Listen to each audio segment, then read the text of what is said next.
Russ Gaspard here for Java 2. It's my week 4 project video. And here is my app that demonstrates the action bar. And it's an extension of the app I did for week 4. So it shows the different coffee houses.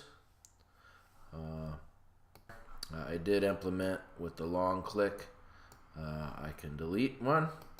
And it does check with you and then updates the list. Here's the click listener for my set on item long click, and that sets this action mode into action. And if we scroll down here, we can take a look at the action mode callback itself.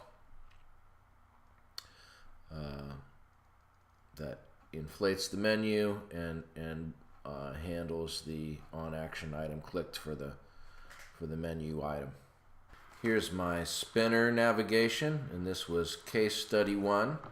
So I've got my navigation in the spinner here, and I can pick the different ball teams. For instance, the Mutants, it's a nice little league team, or the Cougars, or any one of these. And to take a quick look at the code, I set the navigation strings and set up the callbacks with the different teams.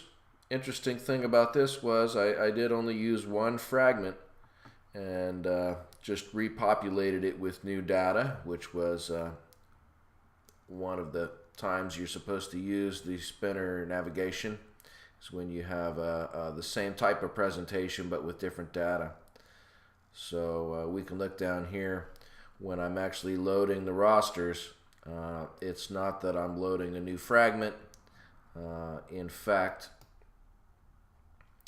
I'm just grabbing a new array of members, and then I'm setting the list item in my fragment. Here's case study 2, which turned out to be tab navigation because there are 3 different views of equal importance. Here's my Weather Underground app. The current forecast, not that exciting. The hourly forecast, I did set up a little list with each hour so we could display the temperature and weather on an hourly basis. And then the weekly forecast have each day listed. So it's just static data for demonstration purposes. But I'm using a different fragment for each of these views. And of course I could swipe across them as well. So if we take a look at the code, here's the part that loads the new fragment. Depending on what position my my page adapter is on. So this is really where all the work gets done. And over here we can see my different fragments: current fragment, hourly fragment, weekly fragment, that it's loading up to display different data. And finally, I have my case study 3, which is a drawer navigation. And this was the news app. I called mine the Audubon Park Times, and it defaults to the feature story, man bites dog in this case.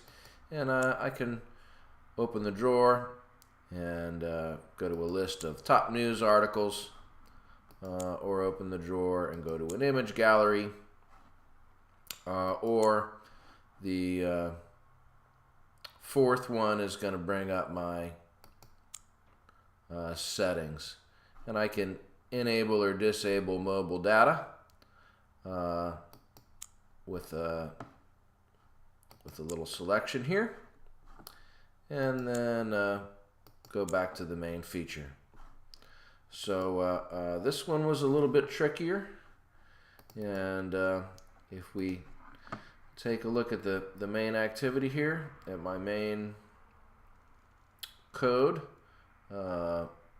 Here's the position switch statement.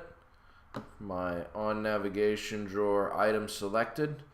I'm changing the title in the action bar, and at the same time I'm loading a different fragment depending on what the user selects. A preference fragment for my settings fragment, so I did use the right kind there, and I think all in all things went pretty well. I got a lot out of the course. It was a little bit frustrating because I frequently just ran out of time. Some of the points I lost on the fourth project I could have easily implemented. I just didn't have time to put it all together. So I hate to lose points that way, but I did get a lot out of it, and looking forward to the next course in the program. Thank you.